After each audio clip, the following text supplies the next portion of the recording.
sejarah resmi itu adalah sejarah yang lahir dari rahim kekuasaan yang otoriter.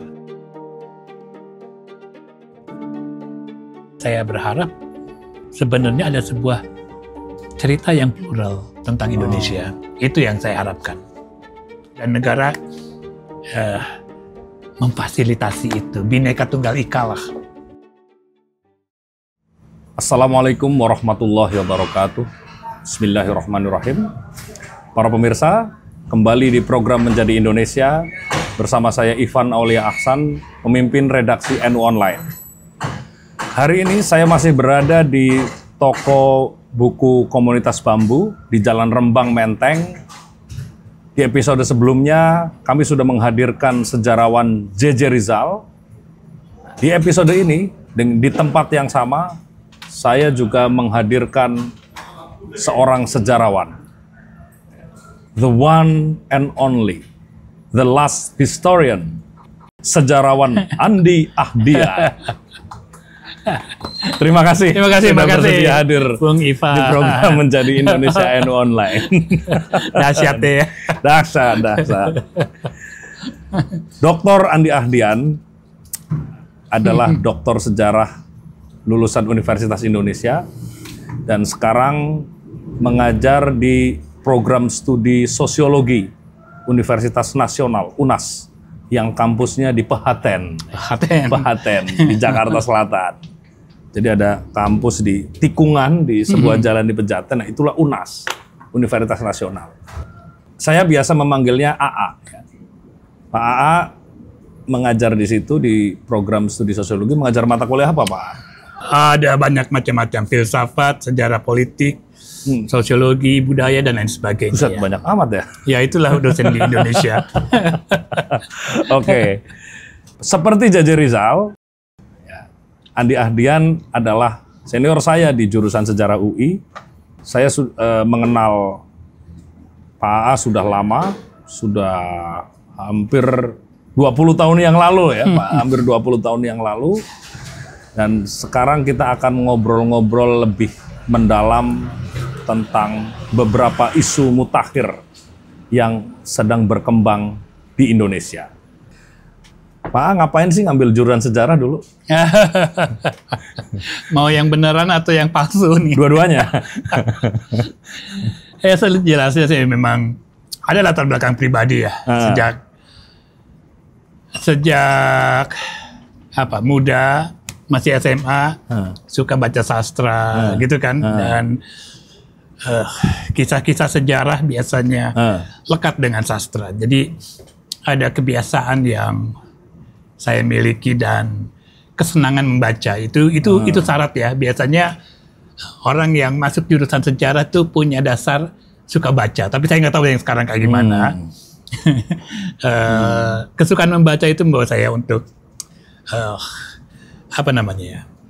hal-hal yang sifatnya humanistik ya, kemanusiaan lah istilahnya.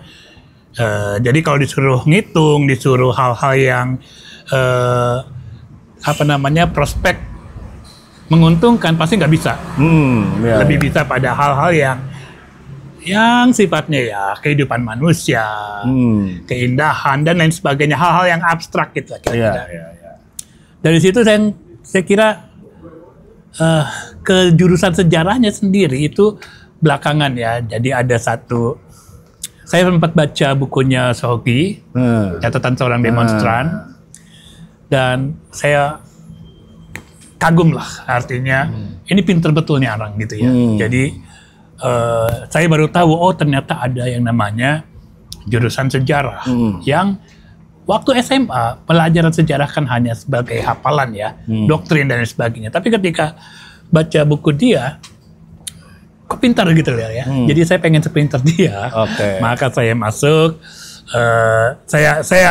Saya baru tahu gitu ada jurusan sejarah dan saya mendaftar ke jurusan sejarah saat itu di UI ya, 90-an. Jadi itu dengan kesadaran penuh itu?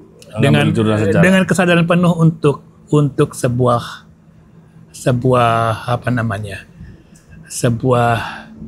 keinginan menjadi seorang yang thoughtful lah, yang punya pemikiran mendalam. Kira-kira begitu gayanya. Terinspirasi dari sosok CSD, jadi catatan seorang demonstran. Catatan seorang demonstran. Gitu ya. Jadi buku, inspirasi dari dia. Karena sebelumnya saya pernah kuliah ekonomi, akunting. Dan sebelumnya kuliah ekonomi? Iya, akuntansi. Ya. Oke. Dan padahal, emang nggak cocok. Padahal lebih menjanjikan itu. Lebih menjanjikan sebagai ini. Tapi saya ada seorang teman yang bawa buku, seringkali membawa buku-buku filsafat ke saya gitu ya saat itu ya, ketika kuliah, dan saya tinggalkan itu. Jadi akhirnya ngambil jurusan sejarah. Jurusan sejarah lah. Padahal udah bener ngambil akuntansi. Nyasar saya sebenarnya. Kalau saya selesai di situ, saya jadi bankir kayaknya. Udah goreng saham kan? Udah goreng saham kerjaannya. Oke. Tersesat di jalan yang benar lah. Ya, seperti JJ Rizal tadi juga tersesat di jalan yang benar. Oke. Tapi begini, Pak. Kan Pak ini tumbuh di tradisi Sunda ya. Tumbuh lahir dan tumbuh besar di tradisi Sunda. Oh ya, Pak Andi Andian ini adalah sejarawan Van Buitenzorg ya, dari Bogor. Tumbuh dari tradisi Sunda yang juga agak lekat dengan tradisi Islam. Ya, hampir seperti orang Betawi juga ya, ada kelekatan dengan tradisi Islam. Nah, Pak Andi sendiri dari lingkungan macam itu ya, Anda melihat kesundaan dan keislaman ini seperti apa? Ini pertanyaannya gampang-gampang susah ya. Ya. Mencari keislaman dan kesundaan. Anda menafsirkan itu secara personal bagaimana? Saya kira kalau dari segi tradisi ya, dari segi tradisi pastinya saya berangkat dari satu keluarga yang sangat kental dengan praktik keislaman ya. Nenek saya mewakafkan tanahnya untuk sebuah musola di kampung ya. Dan saya hidup dengan lingkungan seperti itu, walaupun dari segi yang lain ada dimensi yang lebih sekuler dari keluarga Bapak gitu. Jadi ada percampuran antara kehidupan keagamaan yang tradisional di sisi lain, tapi di sisi lain adalah tradisi sekuler agak ke barat gitu ya. Yang jadi saya kira khas orang Indonesia lah. Karena sejak awal tradisi itu udah lekat. Ya, Islam itu udah menjadi bagian dari kehidupan kita lah sehari-hari gitu, yang nggak ada batasnya. Bahkan eyang saya mungkin dari keluarga nenek perempuan ya seorang yang terpandang lah dari keagamaan dari penghulu di Kerajaan Banten gitu, Kesultanan saat itu. Jadi lekat lah tradisi keagamaan. Jadi sudah nggak perlu mengaku saya seorang Islam untuk menjadi Islam gitu. Ya. Menarik. Tidak perlu mengaku sebagai seorang Islam untuk menjadi Islam. Ya saya kira begitu ya. Karena sudah menjadi praktik kehidupan sehari-hari. Realitas yang terjadi di sebagian besar wilayah di Indonesia. Saya kira itu orang Indonesia begitu ya. Karena dari dirinya lah sudah menjadi bagian yang lapisan dalam kehidupan dia gitu ya. Dan itu tidak bisa dipungkiri bahwa hal itu akan terus melekat dalam kehidupan dewasa kita ya. Dengan berbagai macam perbedaan variasi, dan sebagainya. Tapi gini, itu ada kecenderungan kan gini Pak Andi ya. Ketika orang boleh, sebagian besar boleh ketika di masa muda sampai umur akhir 30-an menjadi nakal senakal-nakalnya. Ya, kemudian di umur 50-an, 60-an, banyak sekali orang Indonesia yang kemudian kembali ke akar. Ya. Baik akar tradisi maupun akar religiusitas. Ya, sehingga kita menemukan banyak sekali fenomena misalnya orang tiba-tiba menjadi saleh. Setelah pensiun ya. Setelah pensiun nggak ada kerjaan gitu. Setelah pensiun nggak ada kerjaan, tiba-tiba menjadi saleh, menjadi lebih, kan ditandai misalnya dengan lebih rajin ke masjid. Iya, iya. Dengan misalnya lebih sering mengunjungi pengajian-pengajian. Begitu Pak. Nah, Anda sebagai sejarawan yang mengajar di jurusan sosiologi, Ya. melihat ini bagaimana? Saya kira ini pertanyaan menarik ya. Jadi itu suatu hal yang saya mau bilang gini. Itu berkait dengan kesadaran temporal yang semakin kuat ketika orang semakin berusia tua ya. Jadi pada saat Anda muda, Anda tidak pernah pikir akan mati. Anda akan selalu berpikir Anda hidup selamanya. Oke. Ya, itu ketika Anda 20 tahun, nggak ada tuh kebayang bicara tentang obat-obatan. Ya nggak? Kolesterol naik, itu kan pasang ring, pasang ring jantung, dan lain sebagainya. Nggak ada cerita itu. Ya, jadi secara temporal mereka akan mengatakan bahwa itu menjadi bagian yang abadi lah. Tapi ketika orang berhadapan dengan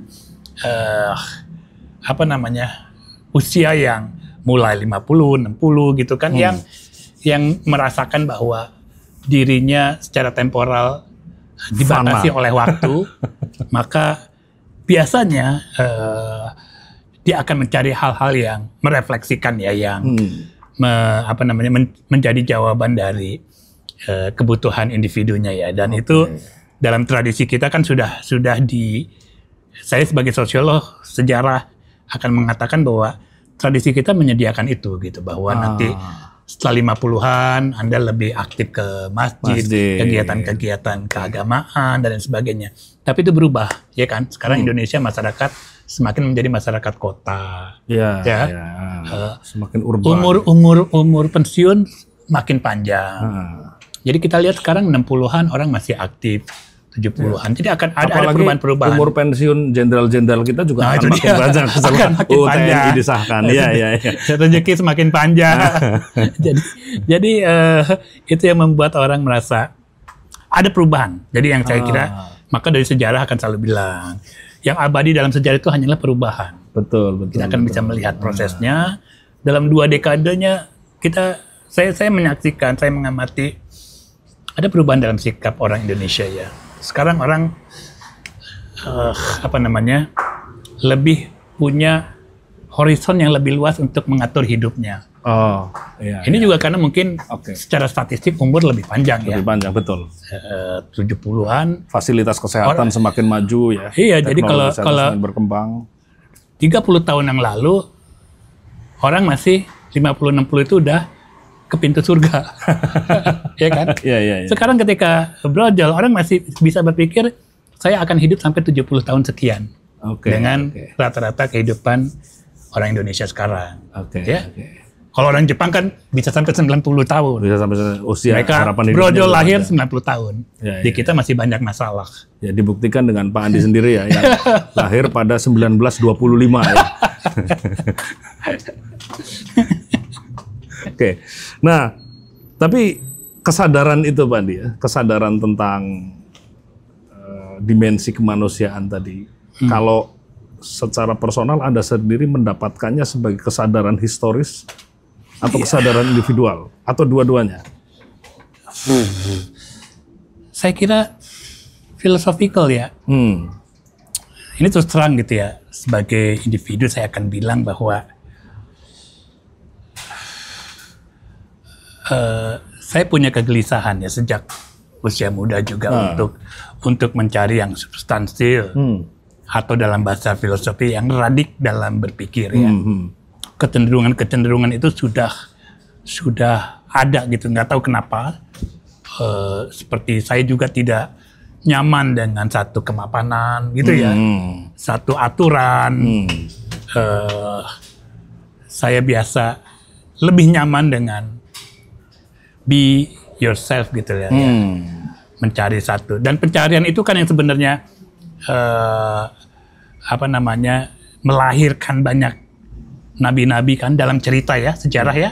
Betul. Setiap nabi mengawali kehidupannya dengan sebuah upaya pencarian. Sampai Nabi Muhammad Gua Hiro, bermeditasi dan lain sebagainya. Yang saya kira itu adalah pernyataan satu pengalaman individual atau eksistensial yang selalu muncul. Cuma pasalnya bisa mendengar atau tidak panggilan eksistensial itu. Saya kira itu ya. Kita pasti ada kecenderungan itu dalam usia kita ya, dalam setiap fase-fase perjalanan hidup lah. Jadi begitu cerita filosofis. Oh iya. Masuk Pak. Gue pikir materialis, ternyata ngomong. Loh. Dulu ngomongnya materialis, sekarang ngomongnya spiritualis. Ini bisa saya jelaskan juga. Oh ya, gimana itu? Salah satu filsuf yang saya suka itu, saya menyebut namanya Walter Benjamin. Dia seorang filsuf materialis, tapi dia kritik pendekatan materialistik yang menurut dia vulgar. Bahkan dia memandang gini, pernyataannya menarik, bahwa ada semacam kesadaran, istilah dia saya lupa spesifik, mesianistik. Ada kesadaran mesianistik dalam setiap kita, meskipun lemah. Iya. Kemampuan kita untuk mengenali seruan mesianistik dalam tubuh kita, itulah yang membangkitkan hasrat kita terhadap pembebasan. Oke. Ya, jadi ada misi suci dalam hidup setiap orang. Persoalan tadi bisa mendengar atau tidak. Oke. Nah itu seorang filsuf materialis yang melihat sejarah itu seperti itu penggeraknya. Oke. Menarik buat saya dan saya kira juga itu juga menjadi pelajaran ya, dan bisa menjelaskan kenapa kita semua punya kegelisahan diri pada saat muda, ingin mencari, dan itulah yang disebut sebagai mesianistik. Dorongan walaupun mesianistik. weak mesianistik drive di dalam tubuh kita. Manusia ingin membebaskan diri dari penderitaan ini. Kan agama bercerita tentang itu. Iya.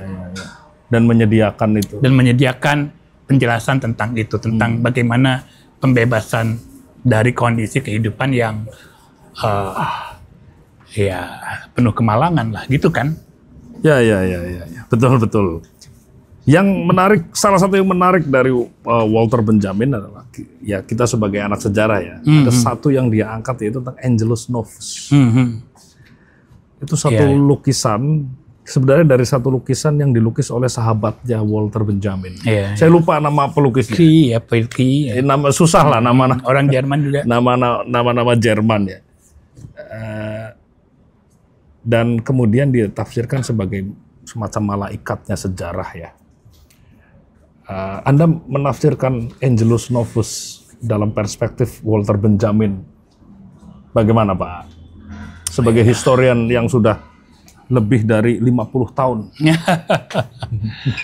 Itulah yang saya kira satu gagasan penting dalam filsafat sejarahnya yang membedakan dia dengan positivistic history dari misalnya Ranke,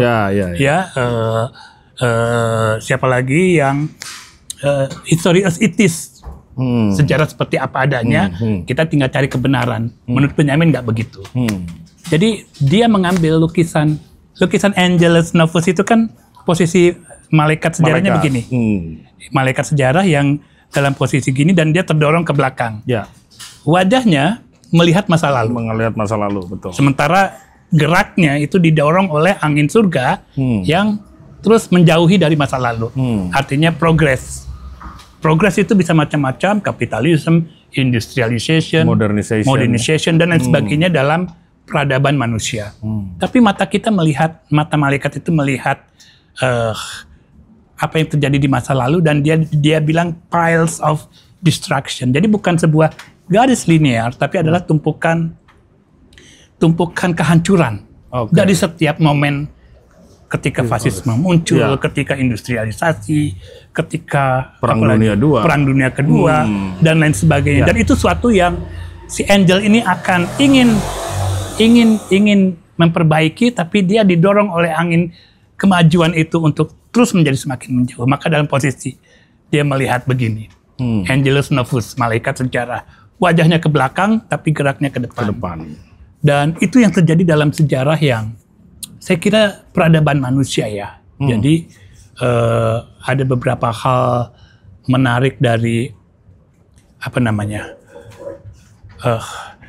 dokumentasi sejarah itu banyak yang berisi dokumentasi yang berbarik gitu menurut dia, yang tapi diceritakan dalam keindahan, dalam gedung-gedung yang megah, raja-raja yang agung, tapi di bawahnya adalah barbarik, di mana dari misalnya Genghis Khan menaklukkan dunia, Alexander perang dan lain sebagainya, fasisme Hitler masuk. Jadi maksudnya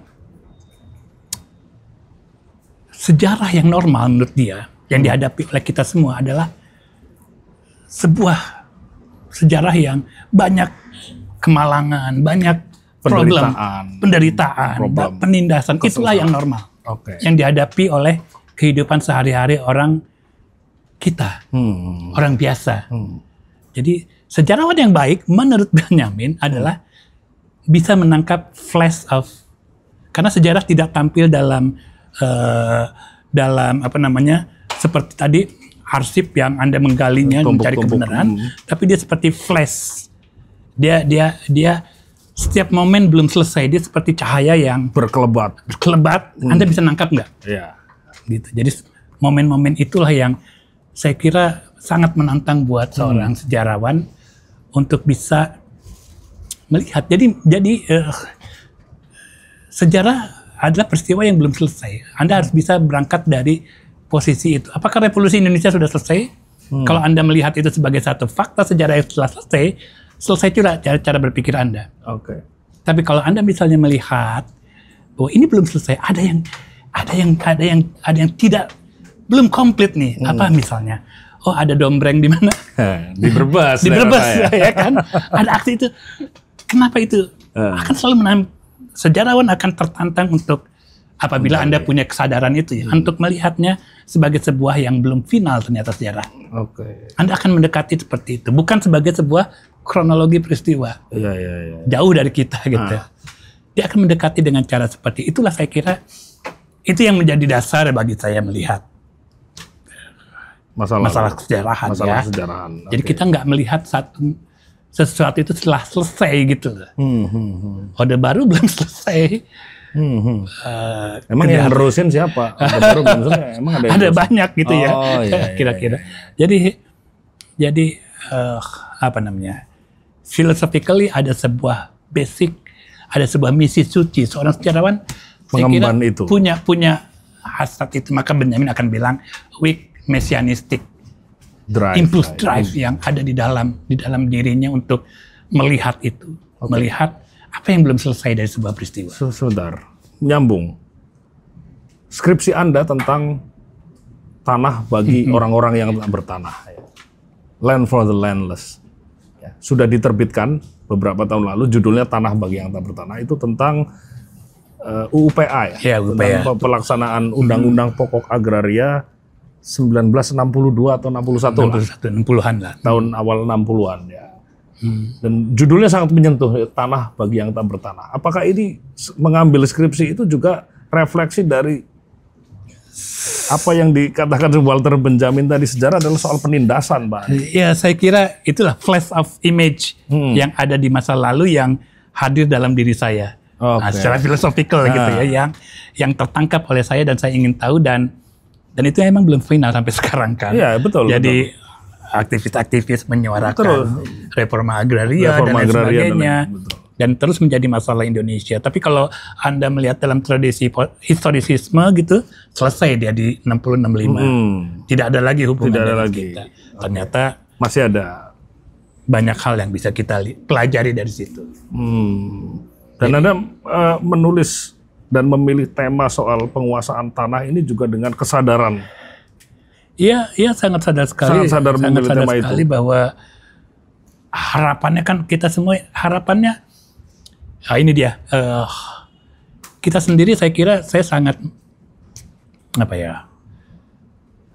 harapan utopis itulah yang menggerakkan peradaban ya. Kita harus punya itu ya. Saya kira utopian dream tentang masyarakat yang lebih baik, kehidupan yang lebih baik. Sehingga kita punya dasar kritisisme untuk melihat apa yang belum final, apa yang belum selesai dari sebuah event ya. Kalau emang, tapi ya kalau ada orang yang tidak punya sama sekali itu ya akan berbeda juga melihatnya. Tapi saya kira mereka yang sadar, yang kritikal ya pasti berangkat dari bahwa utopianisme itu melekat di dalam pastilah. Saya kira Anda juga punya. Kenapa ada cita-cita emansipasi dari Kartini. Nabi Musa membawa orang Israel, Bani Israel. Kan cita-cita itu selalu ditanamkan, diajarkan oleh peradaban ya. Kita harus melihat beyond history. History apa yang terjadi, tapi utopianisme membawa orang untuk melihat bulan, gitu kan? Ya. Untuk apa ya? Tidak terikat oleh sejarahnya, untuk menciptakan sejarah baru. Jadi itulah mesianistik. Jadi dorongan saya kira ya dan sangat penting buat kita semua. Saya kira bukan hanya sejarah sebenarnya, ilmu kemanusiaan, ilmu sosial harus punya itu gitu ya untuk berangkat dari situ. Gue minggu lalu melihat lo duduk di baris terdepan. Terdepan terluar. Terasing. Di baris terdepan bersama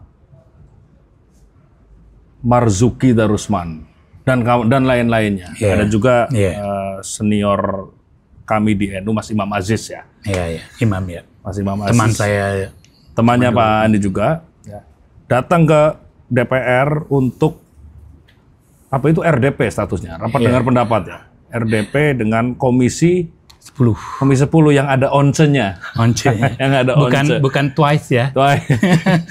Yang ada once-nya. Once aja, saya cuma foto sekali, makanya once. Pokoknya gue nggak hafal nomor komisinya, tapi komisi yang ada once-nya. Datang ke situ untuk menyuarakan soal keberatan teman-teman sejarawan dan beberapa teman dari ilmuwan lain juga mengenai isu penulisan sejarah resmi, sejarah resmi versi negara, ya kan, yang sekarang saya dengar sedang ditulis oleh sebuah tim di bawah Kementerian Kebudayaan. Ya, Anda dan kawan-kawan kemarin ke DPR untuk menyuarakan keberatan soal itu. Teman-teman bisa menyaksikan rapat dengan pendapat itu di YouTube ya. Mungkin yang lebih lengkap di channel YouTube-nya DPR ya. TV Parlemen kalau tidak salah namanya. Silahkan disimak di situ. Ada beberapa poin yang disampaikan oleh Pak AA dan teman-teman. Nah, apa yang mendorong Anda dan teman-teman untuk menyuarakan itu ke DPR? Iya, saya dan teman-teman pasti punya pikiran yang sama. Ada kegelisahan apa? Iya, makanya saya bilang saya dan teman-teman mungkin sudah pasti punya pikiran yang sama ya. Saya sendiri mungkin akan bercerita dari sudut pandang saya sendiri dulu ya. Bahwa, silakan. Artinya gini, bekerja dengan Kementerian Kebudayaan itu bukan hal yang baru. Buat saya juga pernah membuat sama-sama misalnya menyusun ensiklopedi gitu ya, dan sebagainya. Lalu jadi itu bukan itu adalah hal yang biasa. Awalnya saya berpikir begitu, mereka punya sebuah proyek ketika ada pergantian menteri baru, Pak Lijon menjadi Menteri Kebudayaan, lalu mereka dia membangun kembali yang namanya Direktorat Sejarah. Sejarah, betul. Saya kira, itu fine aja lah. Terus kemudian ada wacana, jadi jauh-jauh tuh, Januari, Februari ya, karena semua yang terlibat di sana juga saya kenal gitu, teman-teman saya juga ya, kolega kita semua. Yang bercerita akan membuat sebuah sejarah baru, penulisan sejarah baru. Lalu kemudian yang sangat mengganggu saya adalah saya melihat di satu web yang dikeluarkan kementerian itu, dia menyebut sebagai sejarah resmi. Itu udah mulai mengganggu, menjadi gangguan. Gangguan buat saya ya. Jadi ini mengingatkan saya pada 30 tahun yang lalu gitu ya, awal-awal reformasi yang kegerakan reformasi itu menggugat itu. Ya, menggugat sebuah sejarah versi negara yang memang telah membuat susah kehidupan orang banyak, saya mau bilang ya. Contohnya saya mau cerita begini. Beberapa waktu sebelumnya saya pernah terlibat dengan teman-teman di PPHAM meneliti orang-orang atau mereka yang menjadi korban pelanggaran HAM di Indonesia. Saya ke Lampung, ketemu dan mereka cerita bahwa dalam sepanjang 3 dekade Orde Baru berkuasa, mereka hidup dalam sebuah era di mana kotak yang mereka huni adalah kotak subversi. Orang subversi. Ini korban pelanggaran HAM di Lampung yaitu tahun 89. Talangsari. Oke. Ya. Dan saya juga ke Jawa Tengah, orang-orang yang Petrus, korban Petrus, ya, reformasi Jakarta dan sebagainya. Jadi ada semacam luka, trauma yang dipelihara di dalam sebuah konteks sejarah resmi yang dibuat oleh sebelumnya ya. Selalu ada kan dulu istilahnya buku putih dan sebagainya Mandat dari reformasi adalah mengubah itu. Maka pada awal-awal reformasi ada hasrat mencoba membuat sebuah versi baru yang lebih terbuka gitu ya. Sejarah yang lebih terbuka, ada konferensinya dulu dan lain sebagainya. Jadi label resmi saya kira itu saya nggak tahu apakah mereka dengan sengaja atau tidak. Tapi kalau saya perhatikan pernyataan Menteri Kebudayaan yang bilang official ini adalah sejarah resmi, ya saya akan bilang itu sejarah resmi gitu loh. Mungkin nalar dia berpikir seperti itu. Kekuasaan lah yang menentukan sejarah kita gitu. Itu yang saya nggak rela sebagai seorang individu yang belajar sejarah, karena saya tahu konsekuensinya. Mungkin dia nggak berpikir tentang konsekuensi. Dia bangga saja dia punya sebuah sejarah resmi yang akan dia berikan sebagai hadiah untuk Republik Indonesia. Kerja dia gitu loh. Yang bagi saya, apakah dia tidak sadar bahwa konsekuensi dari sejarah resmi itu adalah menegasikan sejarah yang lain. Yang tidak resmi. Yang tidak resmi, mau dibilang apapun. Mungkin karena pengalaman hidupnya selalu hidup di dalam arena kekuasaan. Di dalam hal yang resmi. Sehingga dia tidak pernah mendengar sejarah yang, ataupun kalau mendengar itu adalah subversif gitu. Ya, mindsetnya dalam cara seperti itu yang mengusik saya. Kesadaran saya untuk bilang bahwa ini ancaman buat demokrasi. Ini adalah sebuah erosi terhadap demokrasi di Indonesia. Ada satu sumber tafsir yang menjadi pijakan buat kita semua untuk melihat sebuah sejarah nasional. Dan ternyata saya menonton juga wawancara dia dan ya betul dia berpikir Menteri Kebudayaan ini dan saya kira memang mindsetnya seperti itu. Mindset dalam artian kita punya sejarah resmi, official history istilahnya ya. Yang kalau di bahasa pesantren muktabar ya. Sejarah resmi. Apapun sejarah namanya. Muktabar.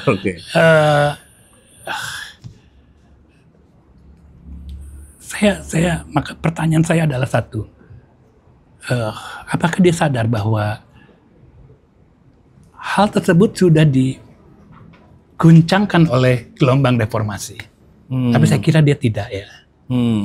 Atau mereka yang terlibat di dalam proyek itu untuk mengklaim sebuah sejarah resmi tidak sadar pada apa yang ada di dalam reformasi.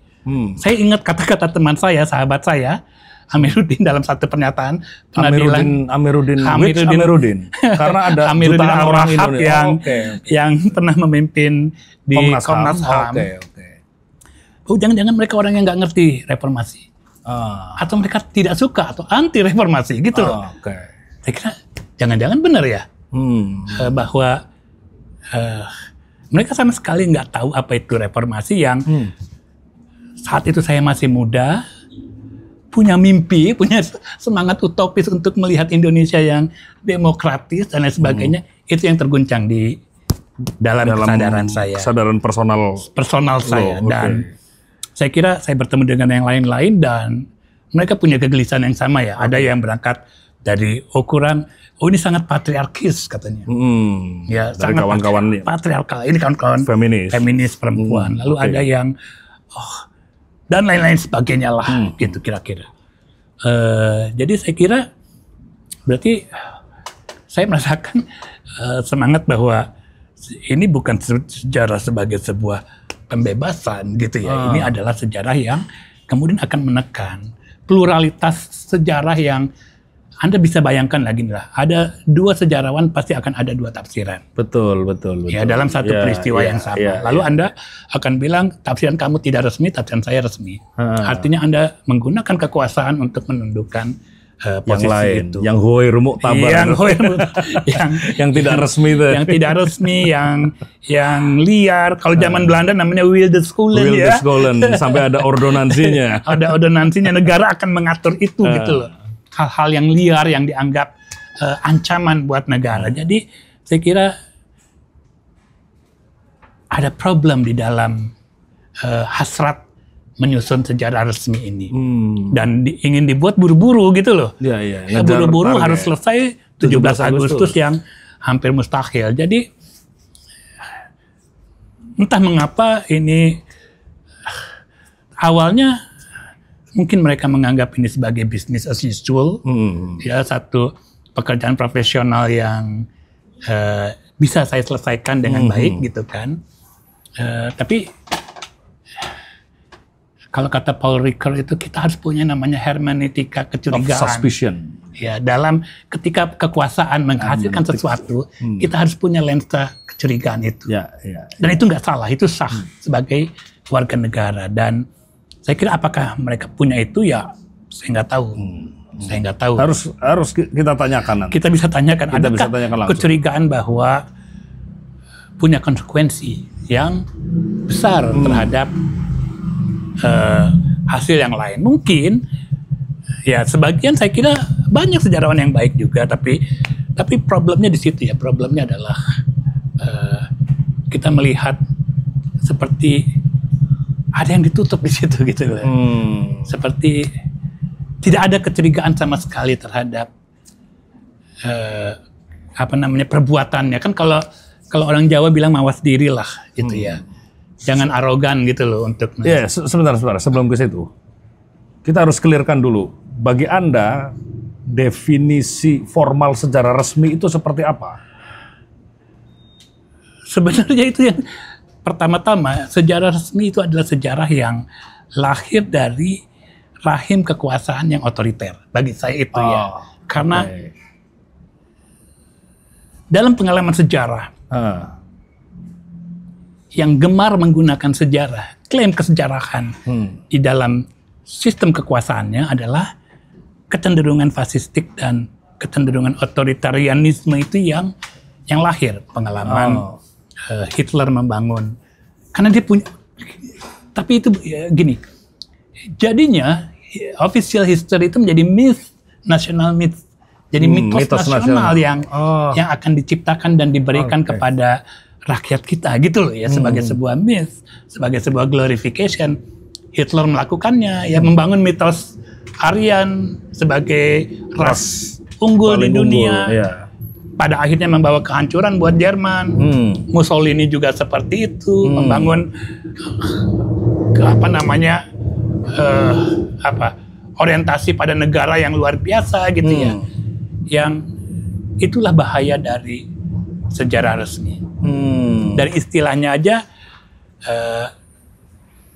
Sejarah resmi. Sudah menegasikan yang lain. Dan dalam praktik umumnya dia adalah whitewashing, pemutihan. Australia dengan aborigin. Betul. Lalu apalagi? Terakhir misalnya di Korea, anaknya General Park yang kemudian jadi presiden melakukan hal yang sama, menulis sejarah nasional, dan tapi itu ditentang oleh kaum akademisi dari Korea saat itu, kemudian dicabut. Jadi bukunya tetap jadi, yang namanya rejim kecenderungan otoriter itu kan nggak peduli gitu kan, tetap jadi, tapi akhirnya kemudian dicabut oleh presiden selanjutnya. Pemerintahan selanjutnya. Jadi penolakan saya adalah ada bahaya yang dibawa di dalam istilah itu ya. Istilah sejarah resmi. Istilah sejarah resmi yang punya konsekuensi panjang buat kita semua sebagai warga negara. Oke. Jadi kalau misalnya Anda berikan itu keinginan membuat sebuah sejarah yang oke lah, yang bisa menjadi acuan bersama kita, Anda kan bisa membentuk sebuah komite yang independen. Negara-negara yang dengan tradisi yang lebih baik punya itu. Inggris ada memberikan ke kampus atau tokoh-tokoh ternama gitu yang punya kredibilitas untuk menjalankan dan mereka nggak bilang itu resmi, official karena mereka tahu konsekuensinya, karena being official adalah negating the other gitu ya. Itu yang menjadi dasar bagi saya dari sejak awal. Ketika kata itu muncul, saya terganggu. Karena itu arogan, bahasa yang arogan, bahasa kekuasaan yang menindas gitu ya. Yang punya dampak besar. Oke. Itu kegelisahan Anda pribadi ya? Iya, sejak awal. Saya anggap Anda ini adalah salah satu juru bicara tim yang kemarin ke DPR. Namanya apa? AKSI, Aksi. Aliansi Keterbukaan Sejarah Indonesia. Oke. Itu kegelisahan personal Anda tadi sudah diceritakan.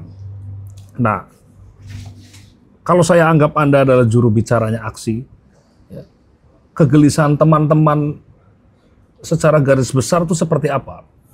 Saya kira garis besarnya hampir sama ya. Pada intinya adalah hampir sama. Jadi mereka yang punya trauma pada periode Orde Baru, karena melihat Orde Baru lah yang memulai tradisi ini, yang dengan punya tradisi panjang tentang official history, buku putih dan lain-lain sebagainya yang selalu menjadi yang menciptakan musuh-musuh negara, kan begitu ya.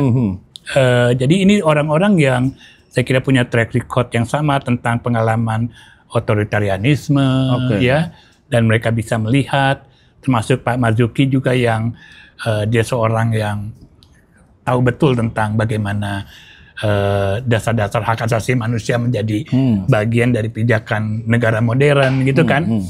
Yang ketika diberikan menu seperti ini sudah pasti menolak. Sudah pasti instingnya langsung menolak ya, karena instinktif itu instinktif gitu, karena sudah langsung dalam kesadarannya wah, ini bahaya. Gitu. Jadi saya kira saya bersama dengan mereka dan sebenarnya masih dalam hal yang tataran yang santun ya, sebenarnya santun. Jadi menolak saja, datang ke parlemen dengan tidak mengatakan, tidak mengkritik isinya, tidak memberikan pandangan, terserah lah gitulah. Kalau salah lah gitu ya. Cuma problemnya udah salah, klaimnya resmi juga, gitu kan, itu lebih bermasalah, lebih fatal lagi. Beda kalau praktik kesejarahan ini negara hanya memfasilitasi dan memberikan kepada warga negaranya untuk menulis sejarah, misalnya gitu ya. Itu ada sebuah kegembiraan. Saya akan bilang Anda bodoh gitu, karena itu setara. Ya, tafsiran Anda berbahaya, itu setara. Tapi kalau tafsirannya negara, itu kan di atas saya. Itu problematis. Ya, itu, dan ini hal inilah yang membuat saya kira reformasi telah membuka itu. Seharusnya membuka kesadaran itu. Dan tapi kalau Anda lihat konsep yang mereka tawarkan, memang secara sengaja sepertinya tidak ada, dihilangkan. Yang mana ini yang dihilangkan maksudnya? Bagian krusial reformasi ketika misalnya awal setelah krisis ya, ada demo mahasiswa, ada orang hilang, ada pemerkosaan, tiba-tiba langsung pada buku 10, jilid 10 bicara tentang pemerintahan Habibie. Jadi reformasi yang dimulai oleh Habibie artinya apa ya? Artinya Anda hanya bermulai dari sebuah negara, dari sebuah pemerintahan, dari sebuah sosok, dan Anda kembali pada glorifikasi. Kalau mau saya bilang, problem kesalahan selanjutnya adalah Anda hanya berbicara tentang glorifikasi. Negara, tokoh-tokoh di dalamnya. Anda tidak bicara tentang kehidupan masyarakat biasa, ada kepedihan, ada kesenangan, ya lain-lain sebagainya gitu yang maksud saya sangat kuno pendekatannya, cara melihat sejarah. Sangat kuno. ya karena artinya mereka berangkat dari bahwa primus inter pares-nya birokrasi dan negara, kan selalu begitu.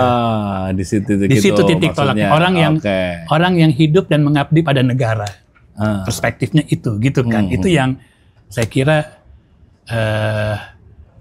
sekarang bukan zamannya lagi gitu loh. Ya enggak? Demokrasi telah membuka itu. Negara tetap penting, negara dan artinya yang membuat kita bisa menyelesaikan banyak hal dan kita memerlukan itu. Tapi kita tidak lagi menjadikan itu seperti pemujaan terhadap negara gitu ya. Kita adalah warga yang bahagia dengan kehidupan demokratis setelah reformasi. Seharusnya itu terus dipertahankan nilai-nilai itu ya. Oke. Saya mendapatkan draft rancangan dari 10 jilid yang sedang ditulis ini. Draftnya itu ya isinya daftar isi ya. Iya, daftar isi. Kita tidak tahu secara detail sebenarnya apa yang sedang ditulis oleh tim ini, tim penulis sejarah resmi tadi. Tapi ada satu jilid yang tadi sudah Anda sampaikan di jilid 10 ya, soal reformasi. Dari pengantar di dalam draft itu, saya membaca bahwa ada upaya demonisasi terhadap era reformasi.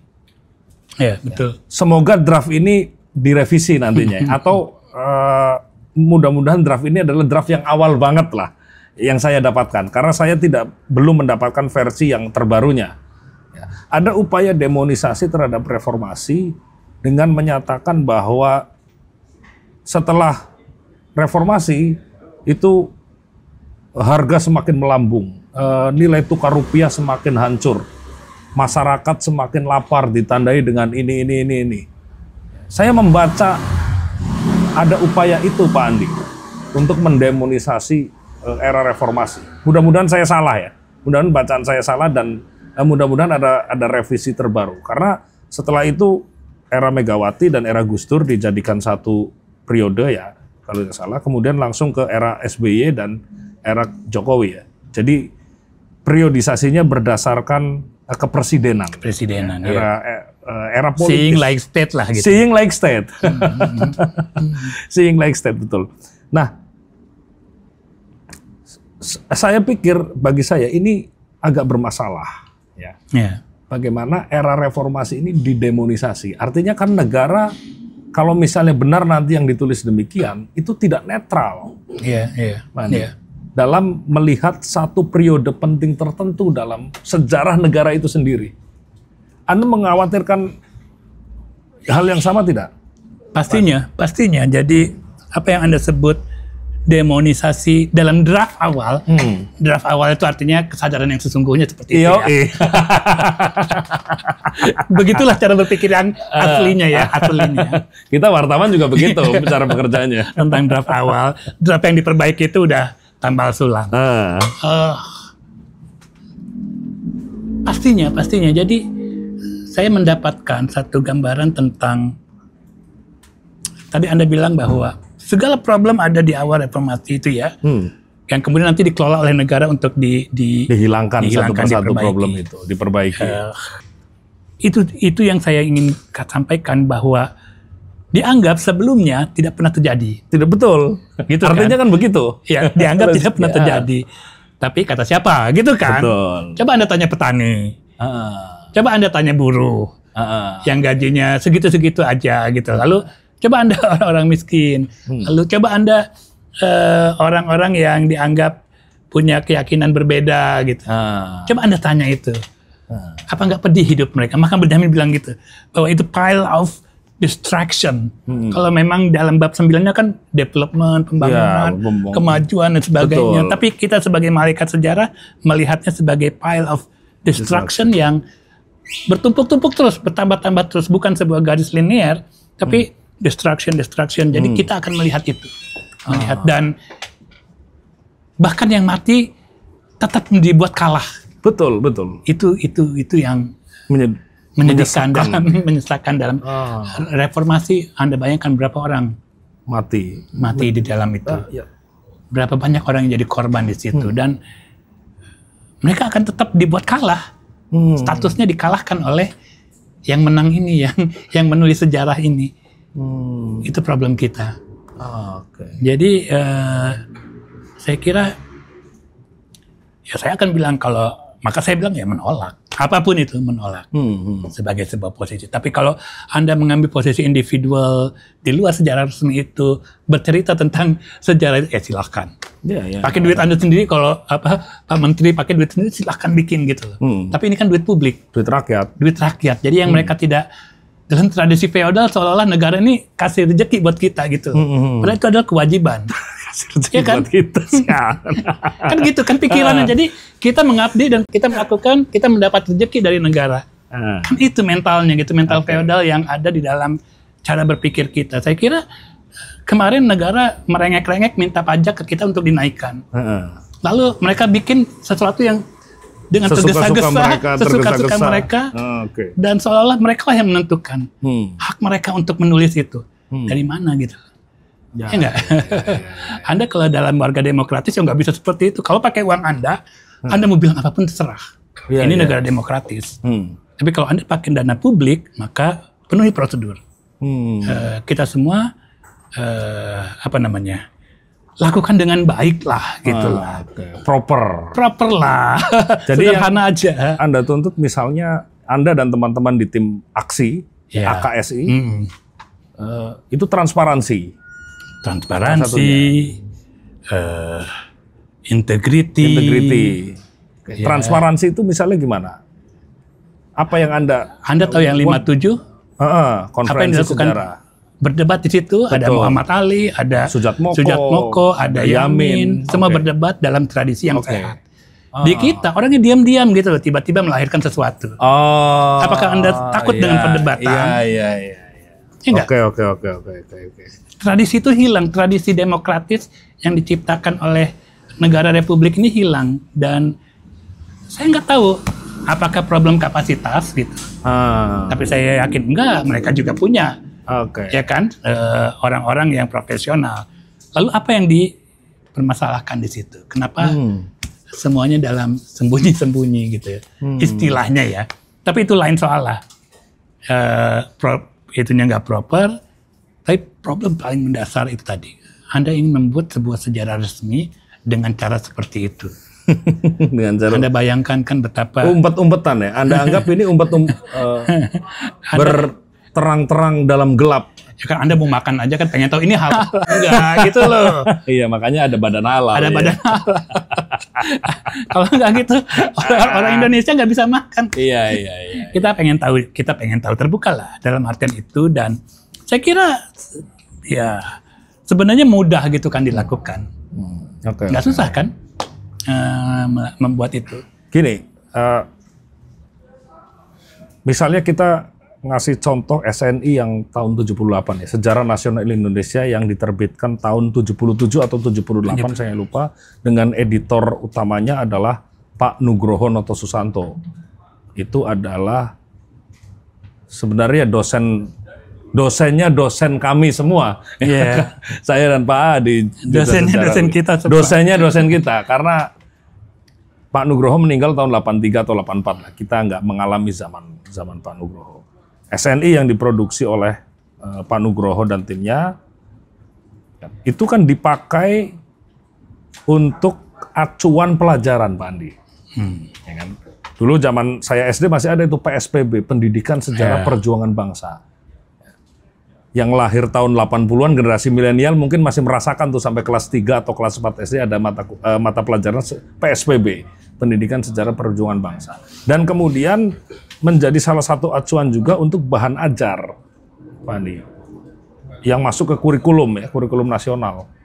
CBSA, cara belajar siswa aktif, kurikulum tahun 94 waktu saya SD. Nah ini mereka mengacu penulisan sejarah kepada SNI yang 6 jilid itu, Pak Andi. Artinya ada fungsi praktik di wilayah didaktis ya, di wilayah pendidikan. Nah, menurut Anda, apakah ini masih relevan? Kalau misalnya salah satu alasan penulisan sejarah resmi tadi adalah untuk fungsi kurikulum, fungsi pendidikan buat para siswa dan para mahasiswa. Ini masih relevan tidak, Pak Andi? Mau bilang gimana ya? Ya namanya relevansi itu kan relatif ya. Oke. Tapi ya yang sekarang mau dijadikan acuan, ya saya kira itu satu hal yang sudah outdated ya. Yang dibutuhkan sekarang kan bukan satu sumber tunggal. Ini, ya kan? Betul. Bukan satu sumber tunggal. Yang dibutuhkan sekarang adalah bagaimana membangun kesadaran siswa dalam nalar historisnya. Kan itu. Ya. Oke. Jadi nggak berangkat dari ketakutan generasi muda pasti apa atau mencong dalam cara berpikir sejarahnya. Nggak berangkat dari situ. Berangkatnya premis yang salah. Itu premis yang salah. Premis yang benar adalah sumber apa yang dibaca oleh anak-anak muda untuk mengisi pengetahuan sejarah mereka. Oke. Oh ternyata ada YouTube, ada museum, macam-macam. Oh ada film dokumenter, lebih animasi. Banyak range-nya gitu dan lain sebagainya. Jadi saya kira itu yang kita nggak sentuh. Karena itu kan menuntut sebuah tenaga ekstra. Betul. Untuk kita lebih kreatif ya, menyajikan sebuah pengetahuan sejarah. Belum Indonesia begitu beragam kan, dari Aceh sampai ujung timur Papua dan sana. Jadi ya kalau mau dibilang yang sekarang sama sekali nggak punya relevansi gitu loh. Untuk kalau mau saya bilang sebagai satu posisi. Yang dibutuhkan justru memfasilitasi itu loh. Bagaimana membangun sebuah informasi, bukan cuma informasi sebenarnya. Cara berpikir siswa yang bisa unggul dan bersaing dalam tataran global. Ini juga coba baca yang sejarah nasional ini sangat luar negeri, cuma ada ASEAN doang gitu ya. Inward looking sangat gitu. Indonesia selalu tidak. Sekarang pada generasi sekarang real time gitu dengan Afrika, dengan Eropa, dengan Afrika. Ininya udah jauh lebih besar gitu ya kepalanya. Imajinasinya lebih besar. Dan ini mereka khawatir takut kita tersesat. Gitu kan. Sehingga perlu dibimbing. Inilah ide dari sejarah nasional. Itu satu. Sama generasi saya dulu misalnya MTV. Selalu diledekkan generasi MTV ini nggak bisa berpikir yang benar nih. Takut. Orang tua kita takut dengan apalagi generasi 45 yang berkuasa di pemerintahan. Ini generasi yang harus kita bina dan kita bimbing. Padahal mereka sendiri yang korup. Mereka yang menghancurkan Indonesia gitu kan. Betul.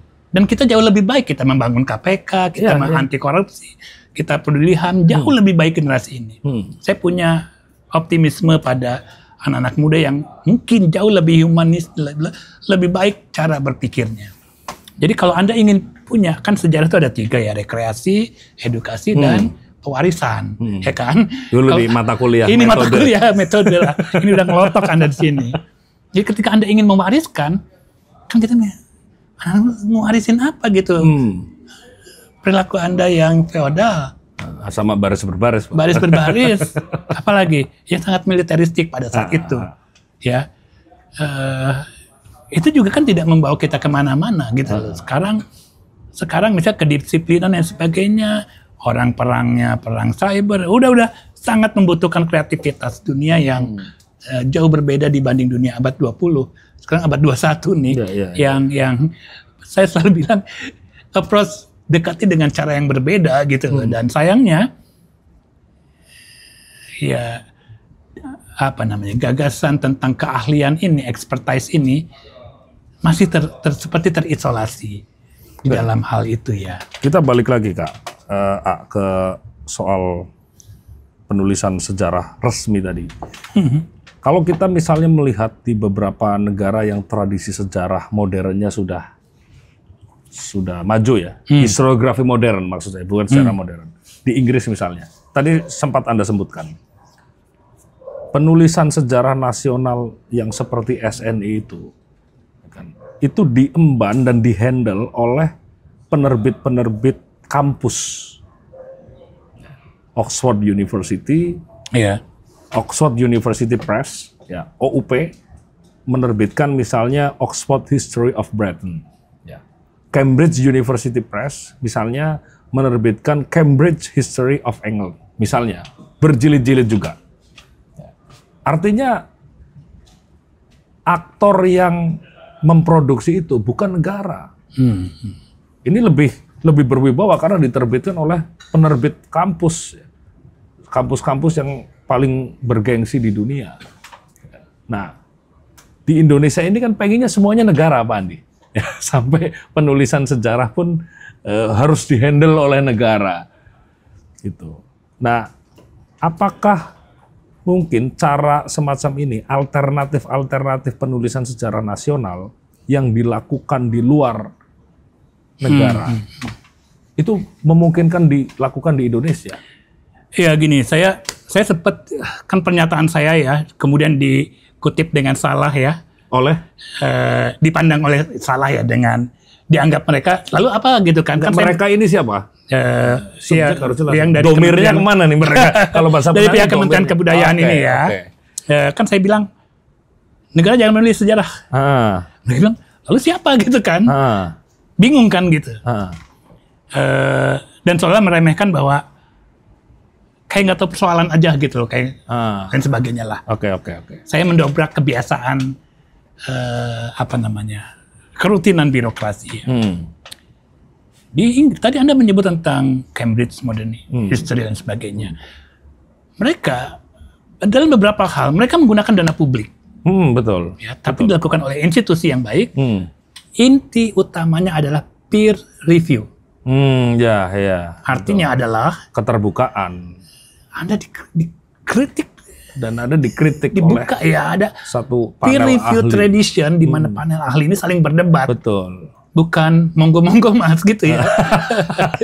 tapi ada sebuah peer review di mana Anda saling berdebat. Betul.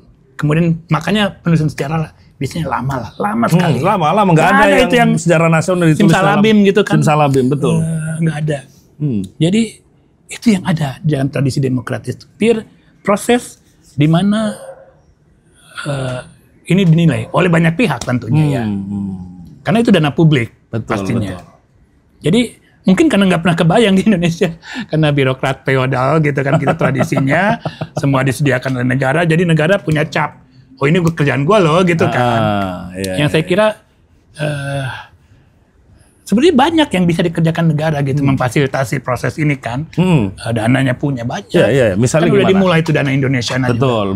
Memfasilitasi siapalah ini nih tokoh Kobama ini. Misalnya. Dia kan sudah berjasa banyak untuk mengajari orang Indonesia mencerdaskan kehidupan bangsa dalam kesejarahan.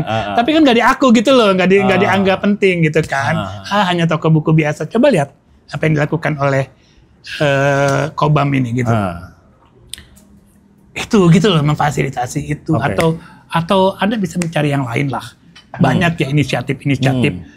Saya di banyak daerah ada yang orang dengan rajin tanpa dibayar mengumpulkan dokumentasi, dan lain sebagainya. Tapi itu mungkin kerja ya, nggak prestis kalau membuat sejarah nasional. Jadi saya kira maka saya membuat pernyataan negara nggak perlu menulis sejarah. Karena itu hanya ya tadi kembali pada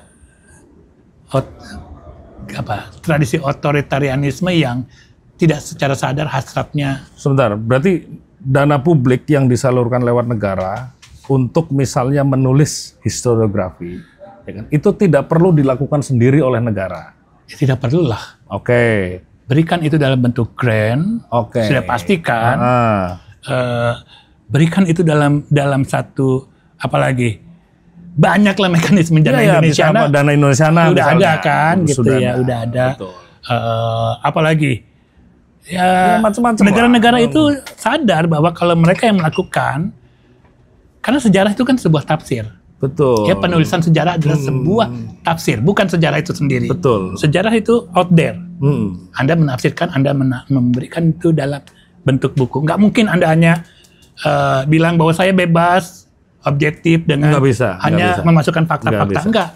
Anda sudah selektif dalam memilih fakta. Ya kan? Proses seleksi itu sendiri adalah pikiran Anda gitu kan. Maka saya kira negara-negara demokratis tahu gitu bebannya berat. Beban moral maksudnya ya. Nggak bisa moral politik si orang yang berkuasa dijadikan menu hidangan kita. Kan nggak mau, nggak enak buat kita gitu. Buat dia enak, buat kita enggak. Pahit rasanya. Itu yang mereka nggak sadari. Tapi ketika kita bilang itu pahit, mereka bilang dasar. Kan begitu cara berpikir otoritarianisme yang melekat sebagai chip di dalam kepala gitu loh. Karena mereka nggak menyadari bahwa di dalam masyarakat demokratis itu adalah sebuah tanggung jawab yang membutuhkan akuntabilitas. Maka mereka negara-negara demokratis udah jauh tuh melangkah. Ada model peer review-nya, ada macam-macam mekanisme. Yang saya kira masa begitu saja nggak bisa. Sebenarnya bisa. Makanya itu. Ada sesuatu di baliknya. Ini itu yang menjadi hermeneutika kecurigaan. Ada sesuatu kecurigaan. Mengapa Sartono mundur? Ini ya yang saya tadi lupa. Ini sebentar, sebelum ke situ. Ini saya sambungkan lewat pertanyaan Pak Andi. Sabar. Ya. Jadi SNI tahun 77 tadi yang ditulis oleh Pak Nugroho dan kawan-kawan, di dalam penyusunannya sendiri kan terjadi perdebatan sebenarnya. Iya, betul. Di antara tim editor kepala. Nah, waktu itu ada dua sejarawan senior. Satu dari UI yaitu Pak Nugroho Noto Susanto yang juga pernah menjabat sebagai kepala pusat sejarah ABRI pada saat itu dengan pangkat terakhir kalau tidak salah mayor jenderal ya.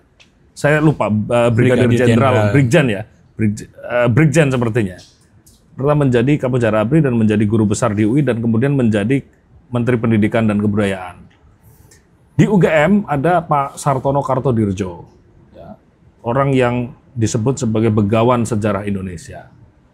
Pak Sartono tidak ketemu, ceritanya pendeknya begitulah. Anda bisa membaca cerita ini secara detail di bukunya Catherine McGregor, History in Uniform. Ini sudah diterjemahkan ke dalam bahasa Indonesia, judulnya Ketika Sejarah Berseragam. Singkat cerita, Pak Sartono, kalau bahasa pesantrennya sekali lagi Pak, namu farokoh, memisahkan diri dari tim editorial di bawah Nugroho Noto Susanto. Artinya kan waktu itu juga tidak ada kesepakatan yang bulat, Pak Andi. Yeah. Ada sekelompok sejarawan yang tidak setuju dengan penulisan ini. Nah, sekarang kan yang terjadi hanya kontroversi. Tapi juga tidak ada satu Sartono baru, Pak. Ya mungkin kita salah juga kita mengharapkan seperti itu ya. Tapi artinya bahkan di SNI versi yang di dalam rezim otoriter Orde Baru pun sebenarnya ada dinamika di situ. Iya. Dan hasilnya nanti Pak Sartono nanti kita cerita lagi habis ini. Tapi bagaimana Anda melihat kasus SNI pertama ini, Pak Andi? Iya, itu sebenarnya saya kira pembelajaran paling awal tentang bagaimana sebuah ide sejarah resmi dibangun ya. Betul. Ya, melalui ya sebenarnya kalau mau ditarik Geschiedens van Nederlands ini sebenarnya ya. Tapi oke lah, itu kita ngomong Orde Baru dulu. Sebuah yang utuh. Kita memang nggak akan tahu, kita belum tahu lah bagaimana perdebatan internal karena mereka nggak terbuka juga. Betul. Ya Pak Sartono mungkin seorang yang juga sangat santun ya. Kita hanya kerungu-kerungu lah sebenarnya. Tapi saya kira keputusan dia untuk menarik diri juga pasti adalah sebuah keputusan yang substansial. Ya. Okay. Toh dia tidak menulis di bab 5 dan 6. 6 lah utamanya. 6. Dia di bab 4 dan 5 kalau nggak salah. Betul. Keahliannya. Abad 19. Dan kan dia akan bilang, saya nggak bertanggung jawab untuk bab 6 katakanlah ya. Tapi saya kira dia nggak begitu ya. Karena mungkin dia merasa dia dijadikan kosmetik. 1, 2, 3, 4 itu bagus kan? Iya, betul. 5, 6 itu mulai bermasalah. Udah bermasalahnya di yang akhir. Jadi ada paket akhir yang dia sadari bahwa dia hanya dijadikan kosmetik untuk tidak mengatakan bahwa ini maunya versi Orde Baru gitu kan. Iya, betul. Karena jomplang sekali dari sebuah pendekatan yang sangat khas Sartono, ya metodologi apa namanya dia, lupa saya yang sosiologinya gitu pendekatan multidimensional gitu kan, yang tentang pemberontakan petani dan lain sebagainya. Jadi saya kira mungkin kita menghadapi hal yang sama gitu loh. Ya, ada yang hal itu juga kan sudah ditunjukkan oleh Prof. Truman ya, Simanjuntak. Ya, Hari Truman. Ya, yang dia merasa nggak genah dan dia juga punya hermeneutika kecurigaan. Ada apa ini gitu kan di dalam proses penyusunannya. Untuk orang yang saya kira Pak Truman kan sangat terhormat di dalam bidang arkeologi. Ya, sehingga dia mundur. Jadi saya kira ada idiom lama yang saya ingin bilang sejarah berulang kali ya. ada Sartono baru tadi Anda bilang, mungkin Nugroho baru yang Anda akan yang kemudian hidup di dalam. Saya nggak bilang Nugroho baru loh. Iya, saya bilangnya barangkali ada Sartono baru. Sartono baru. Kan Anda bilang gitu. Saya kok jadi begitu ya. Gitu. Tapi maksudnya mengarsiteki ada sesuatu yang dilihat yang punya ujung konsekuensi yang dia tahu gitu kan, orang seperti Sartono, sehingga dia memilih untuk mundur dari tim itu. Disitulah ya dan kemudian dia menulis sendiri. Ya ini ya kan? Kemudian dia menulis sendiri 2 jilid. 2 jilid dari Emporium sampai Imperium. Ini menarik, dia menarik Mufarokoh, kemudian dia secara konsisten menulis semacam versinya sendiri. Iya. Sejarah. Dan itulah yang saya kira itu lebih sehat. Ya, artinya ya, saya berbeda dengan Anda, dan hebatnya kan dia berbeda dengan negara gitu kan. Dan dia sendirian, Pak. Dia menarik diri dan saya menulis sebuah posisi. Dia ini loh posisi saya kan gitu kan. Yang kita bisa, saya pun sebenarnya nggak terlalu fan of Sartono dengan pendekatan sosiologisnya gitu ya. Kita bisa berdebat tentang itu, tapi saya lihat sikapnya sebagai seorang intelektual, cendekiawan, ya itulah gitulah ya, ya begitulah hasrat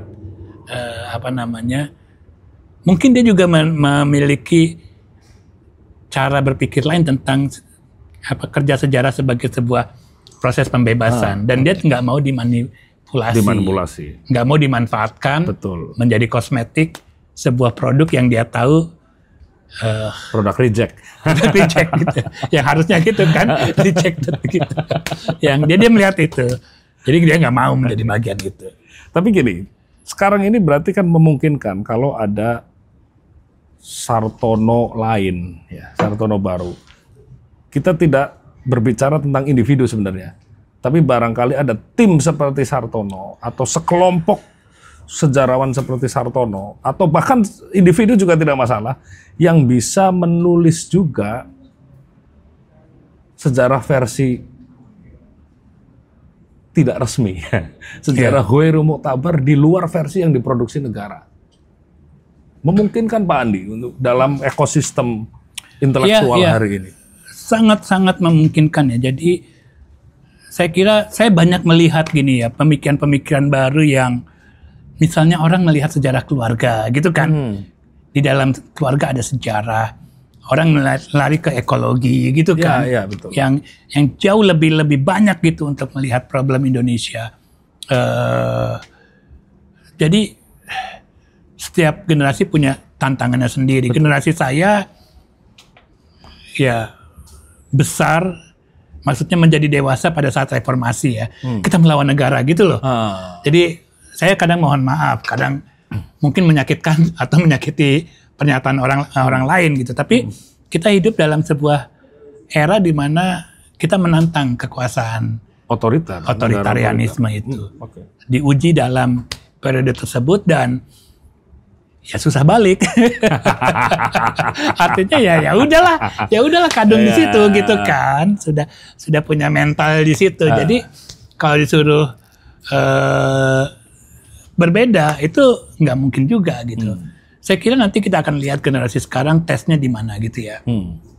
Setiap generasi pasti punya tes mentalnya sendiri lah. Kita lihat krisisnya itu. Sejarawan akan selalu bilang kita akan lihat dalam satu periode krisis jawabannya apa.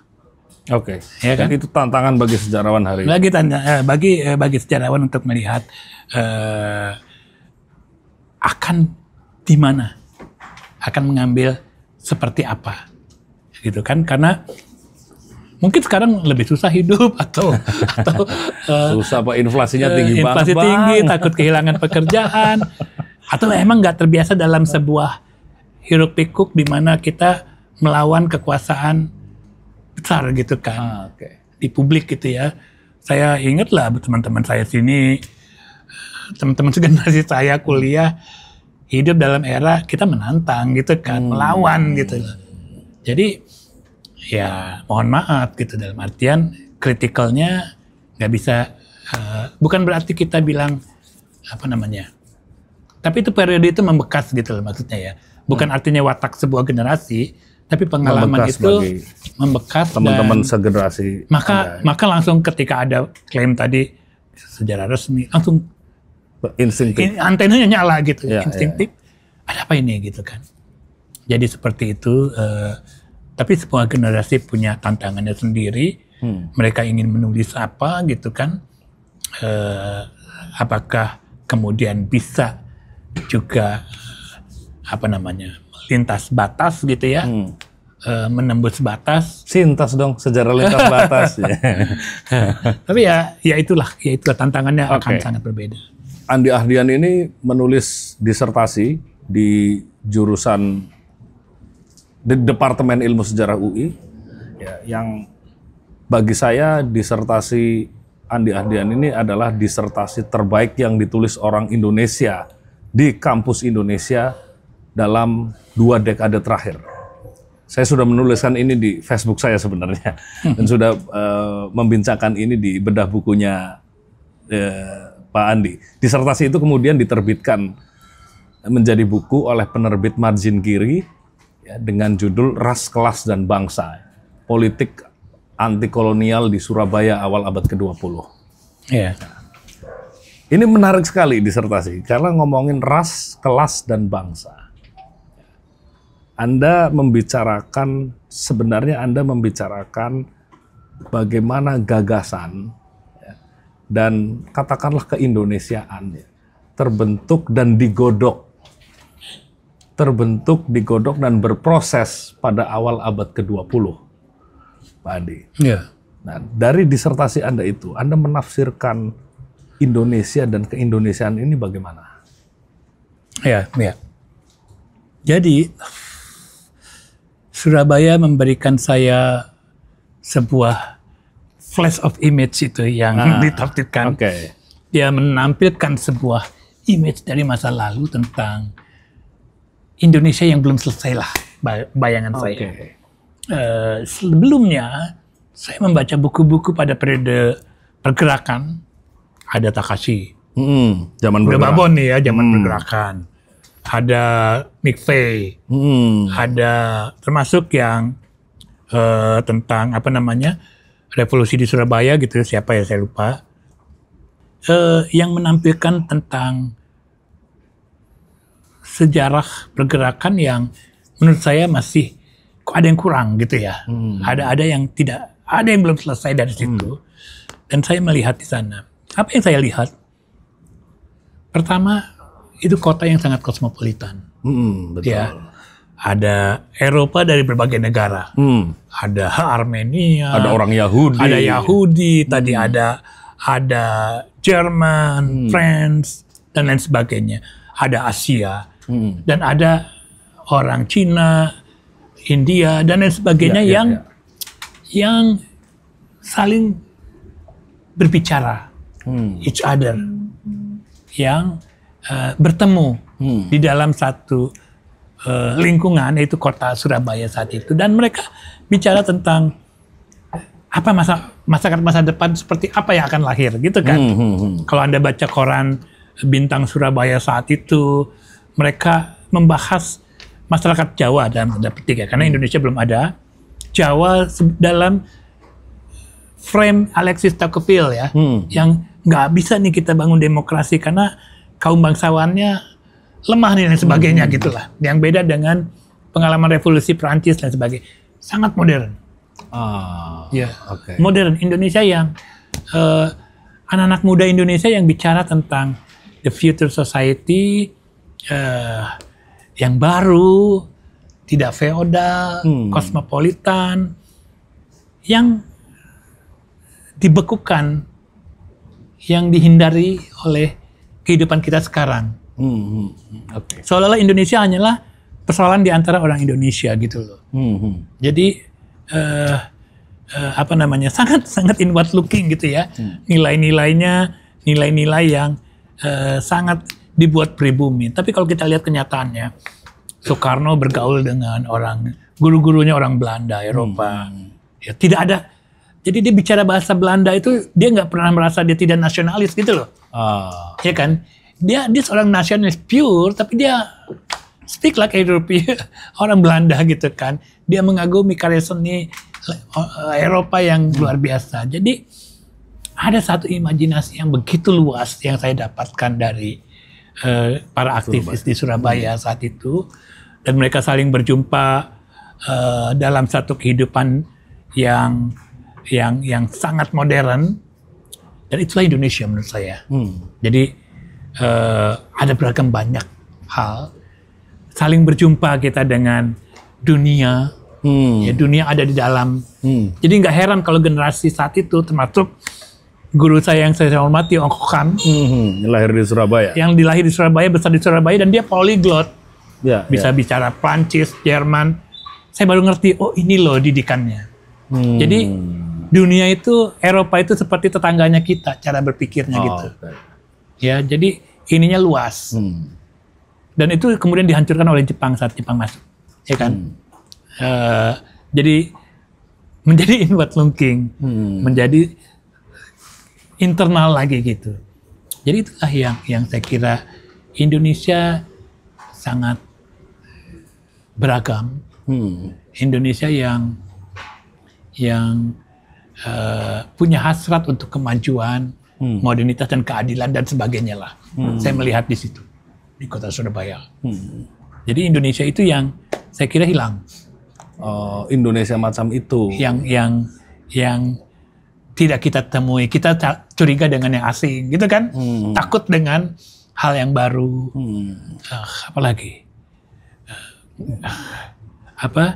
hidup di dalam, lebih percaya takhayul gitu kan, dalam menjawab masalah zaman. Jadi itu yang saya ingin menghidupkan kembali itu menjadi mesianistik dari saya ya, untuk melihat Indonesia yang hadir di dunia ini dengan senang, nggak minder gitu ya.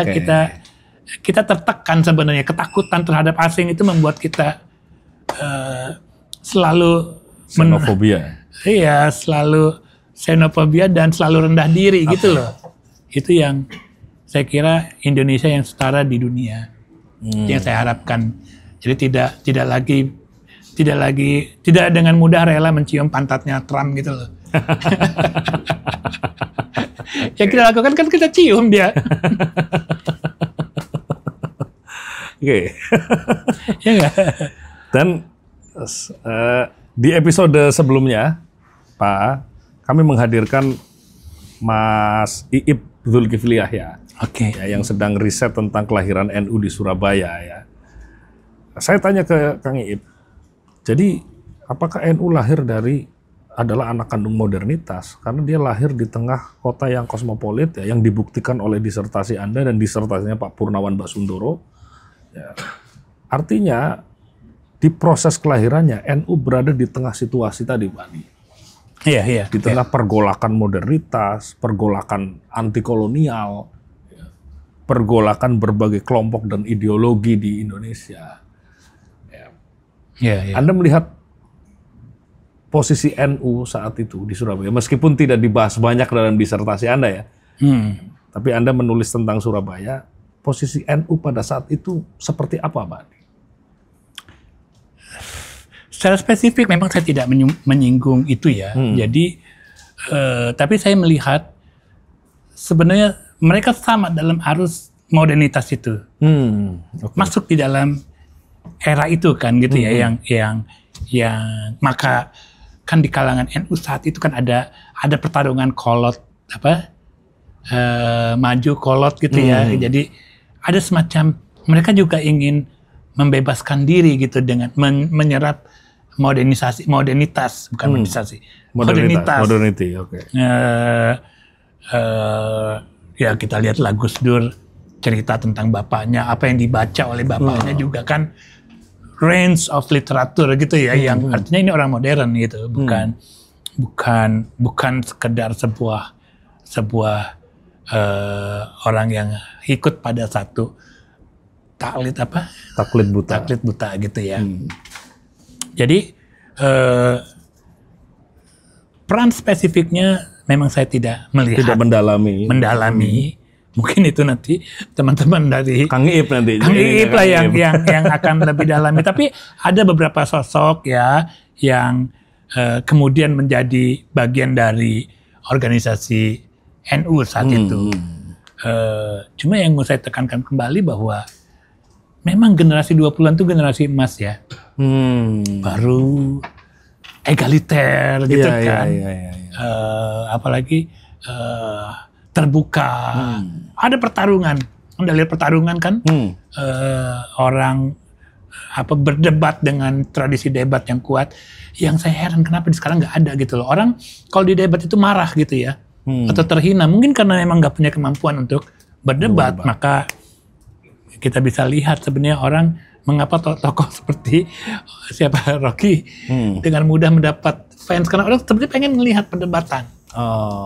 Tapi karena emang tradisi berdebat dianggap setelah Orde Baru ya, itu adalah masyarakat yang harmonius dan sebagainya, itu hilang di dalam sejarah. Maka seperti yang saya tadi bilang pada saat awal, historical work adalah bagaimana menangkap flash of image from the past, bukan historisisme yang mencari sumber kebenaran yang ada di sana. Saya menangkap flash itu gitu. Anda melihat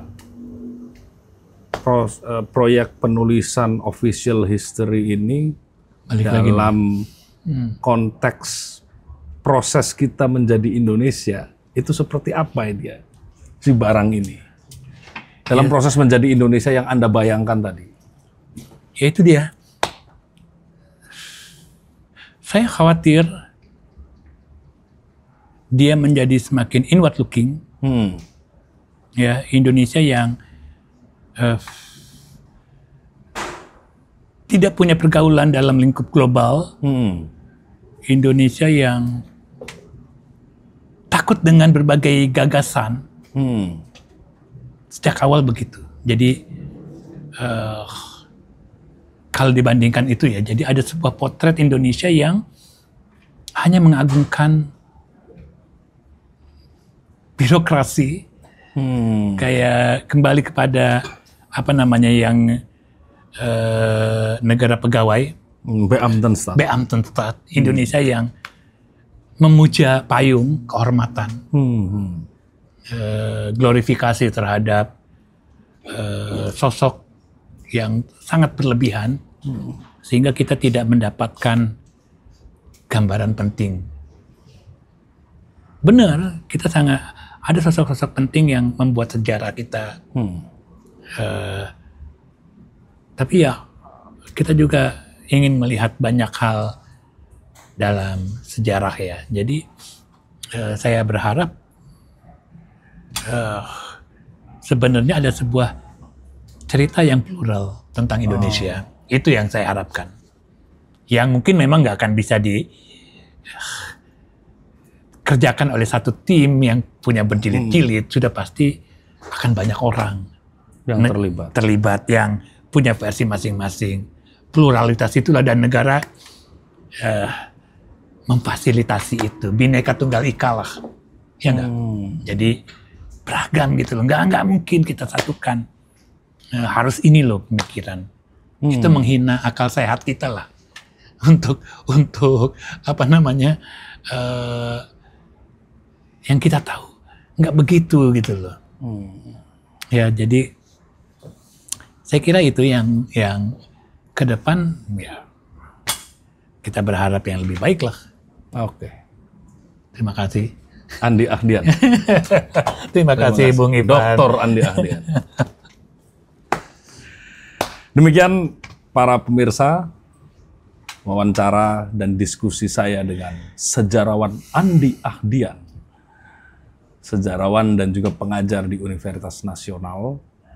Ada banyak hal yang bisa kita petik dari diskusi dengan Andi Ahdian tadi, yaitu diantaranya bagaimana agar tidak hanya masyarakat yang plural, tapi historiografi juga harus bisa mengapresiasi terhadap realitas pluralisme di dalam masyarakat. Kira-kira begitu ya Pak Andi ya.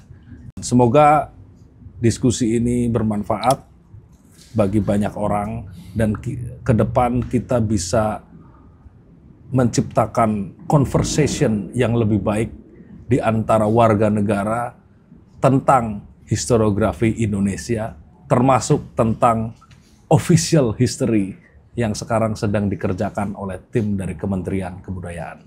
Terima kasih. Wallahul muwaffiq ila aqwamit thoriq. Wassalamualaikum warahmatullahi wabarakatuh.